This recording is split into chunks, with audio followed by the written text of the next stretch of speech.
He's here in double trust. An analysis of Macbeth's speech in Act 1, Scene 7.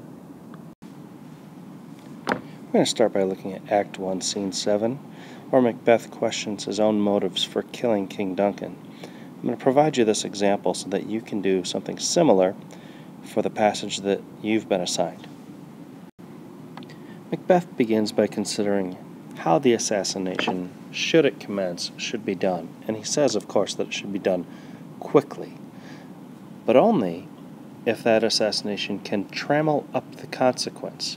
That verb, trammel up, tells us that he wants to catch his prey. A trammel is a net.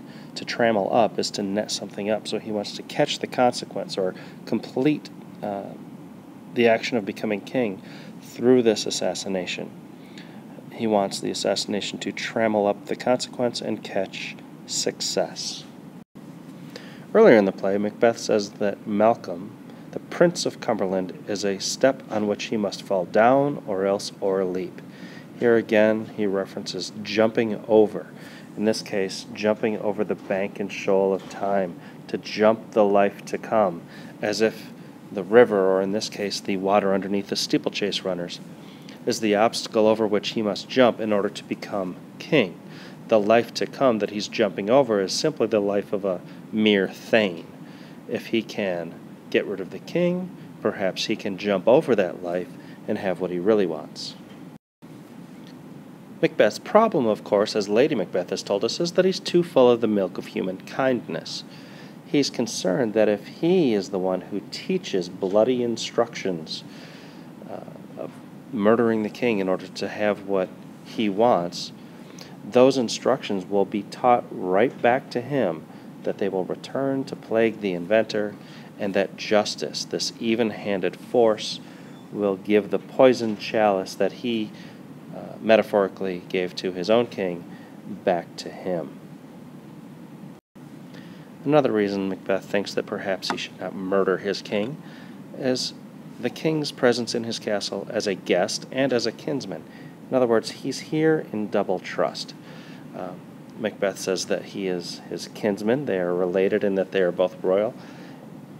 Macbeth is the king's subject.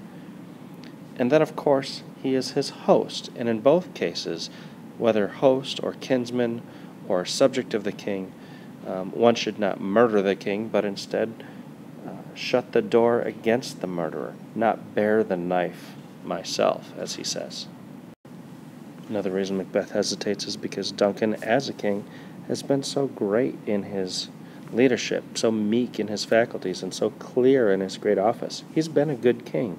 He's been so good, in fact, that the virtues that he has displayed will make the angels trumpet-tongued to sing out against his assassination, that they will cry out against the deep damnation of his taking off, of his death. It's not just the angels who are going to cry at Duncan's taking off, but everyone, so much so that tears shall drown the wind. Macbeth concludes that he has no reason to do what he had thought about doing. He has no spur to prick the sides of his intent. He has no reason to make the idea of killing the king, symbolized here by a horse, to spur it forward, to carry it through. The only thing he has is ambition. The ambition that Macbeth has for becoming king is a vaulting ambition. That's important. What is a vault? Well, we have pole vault, where you run up with a long, flexible pole in your hand and you jump over a bar. What do you do once you get over the bar? You fall onto the mat. You also have the vault in gymnastics, when a gymnast will run up and plant their hands on the vault, and they'll spin in the air a few times, and then they'll land on the other side, or they'll fall. Then you have what you see in the image on the right, which is a kind of vaulting where they run up to a canal and stick a pole in the bottom of the canal, climb to the top, and try to get to the other side of the canal. And what happens there? They fall on the other side. In each case of vaulting, the end result is to fall on the other side. Macbeth already knows that his ambition is a vaulting one, and at this point he decides that he's not going to continue with this ambition to murder the king and take his place. So that's how you do an analysis of a speech in Shakespeare. At least that's how I do it. And you'll notice I didn't go line by line or word by word. I went important image by important image and significant passage by significant passage. In order to interpret Shakespeare, I don't feel it's necessary to interpret every line and write a translation. I know that there are some teachers who actually do that. I don't think it's necessary. You are going to be responsible for creating your own interpretation like this, maybe using VoiceThread or another tool.